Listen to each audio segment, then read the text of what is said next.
Coach, your thoughts on the game? Man, good win. I think one would consider it an exciting game if you're just watching it as a fan.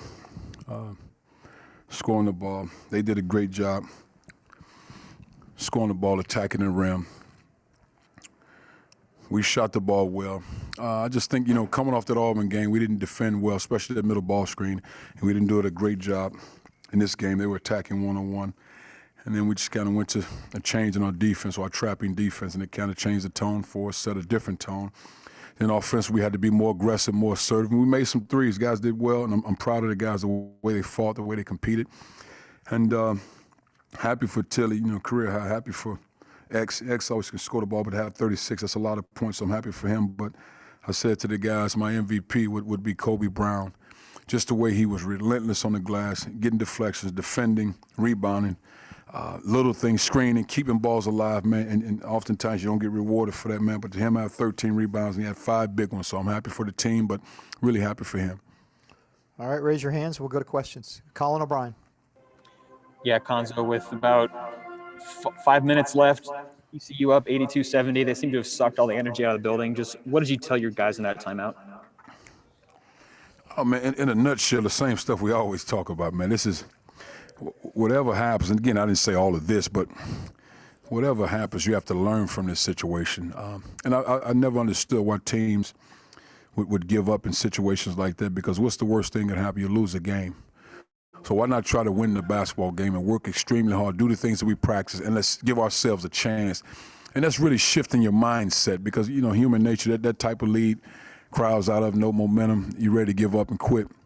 And they just dug deep, made plays, drove the ball, executed stuff that we talked about in practice. Mark made a big three.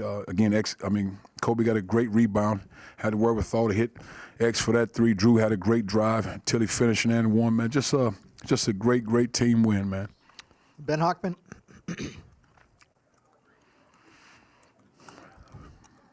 Yes, Coach. Sorry about that. I want to ask you about Xavier Pinson specifically.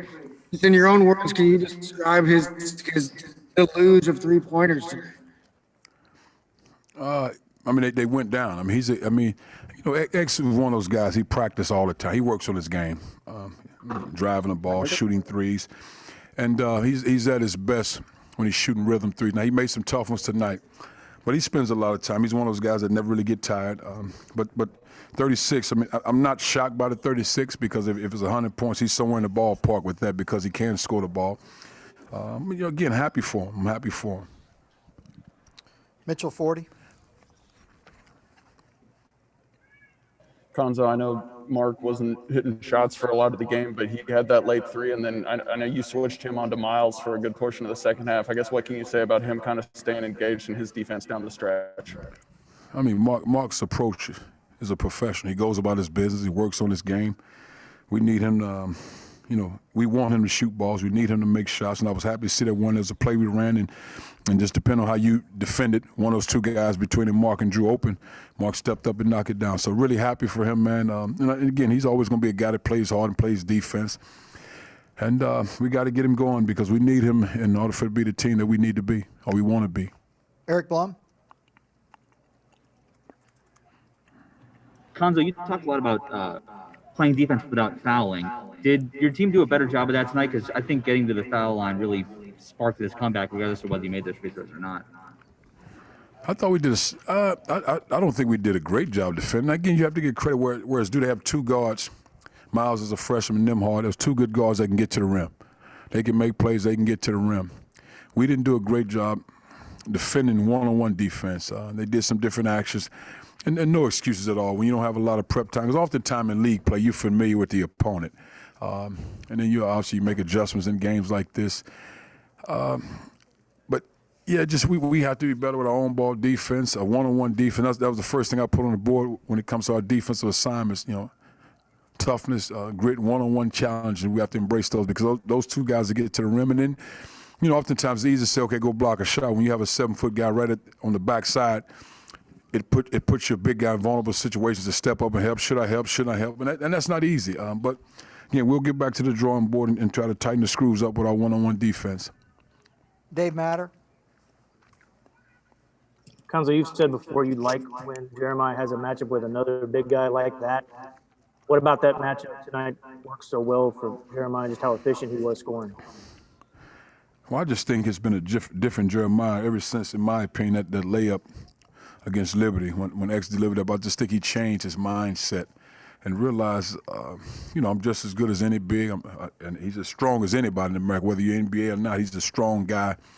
And I think oftentimes you learn at your own pace and who you are. And I think he has a comfort level in recognizing who he is as a basketball player.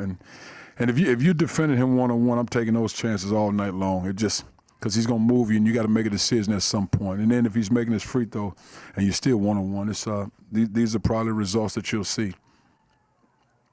Clint Switzer. Yeah, Coach. TCU had been kind of struggling to score the ball in their last few games. What did they do, and kind of what challenges they present today to where it wound up seeing them, shooting 55% from the field and really making a high-scoring effort here?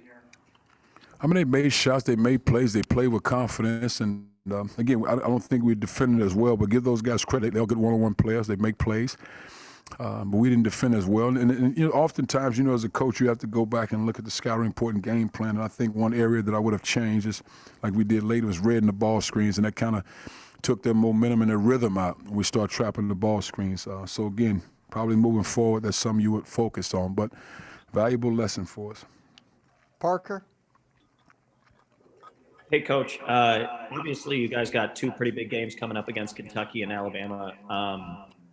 What was the sense? Was this kind of a must-win for you guys to get back on track, or what was Never. the before the game? For me, you might ask the guys, never a must-win for me. It's just doing your job to the best of your abilities.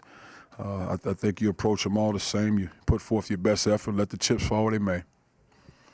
Aiden. Coach, Kobe Brown didn't have that 30-point night that Tillman and Pinson had for you guys, and you touched on that a little bit at the start. What's it like having someone like him, especially a young guy who can and is willing to impact the game in other ways besides scoring? It was huge. I mean, Kobe's a good all-around player. I mean, similar to Jonte Porters and Drew Smith. Those guys' impact, it's not just scoring, rebounding, steals, assists. So it's not always their gauge is how many points they scored. It's all the other things. And I mean, like I said, those are big-time rebounds.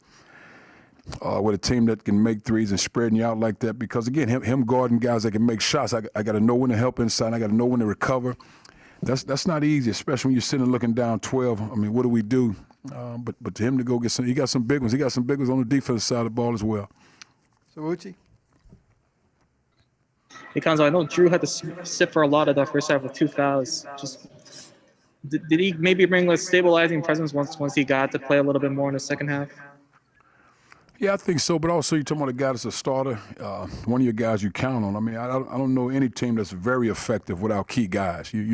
Because as teammates, you count on whatever that production is, that presence, you count on that. And you're not going to be the team you need to be when your key guys are in foul trouble or not in games. And you're just not the same team. And I thought he made big plays. He didn't score a lot, but I thought he made big plays. I thought he had a presence on the defensive side of the ball. And down the stretch with 4 fouls, he was strong. Dave Matter. Cuonzo, Mark plays starters minutes, but you go with Javon. Kind of what went into that, and what were you hoping to see out of that change? The biggest thing for Mark is just to breathe, just relax and breathe.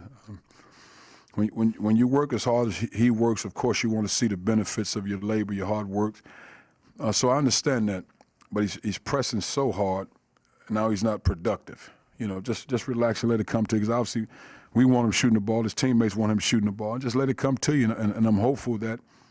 So, and I've always been a guy, I'm not big on changing lineups, so it's not necessarily changing lineup like Mark was bad. It just, we need him to breathe, relax, and hopefully regroup, because he'll be back out there hopefully soon. And Javon, whether you're off the bench or starting, Javon just want to win. So we have that type of team that we don't get consumed with that.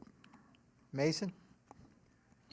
Yeah, Coach, sort of going off the last question, how do you think that Javon performed in the new role? Oh, it's all the same to Javon. He just happened to be starting, and I thought he was solid. I mean, he's going to compete, he's going to play hard, and whatever else happens, Javon is going to be Javon. He's a construction worker 24/7, so it doesn't matter whether he's off the bench or starting. He's going to do what he does. We got 2 more for quotes, and then we'll be done. Jack Sobel.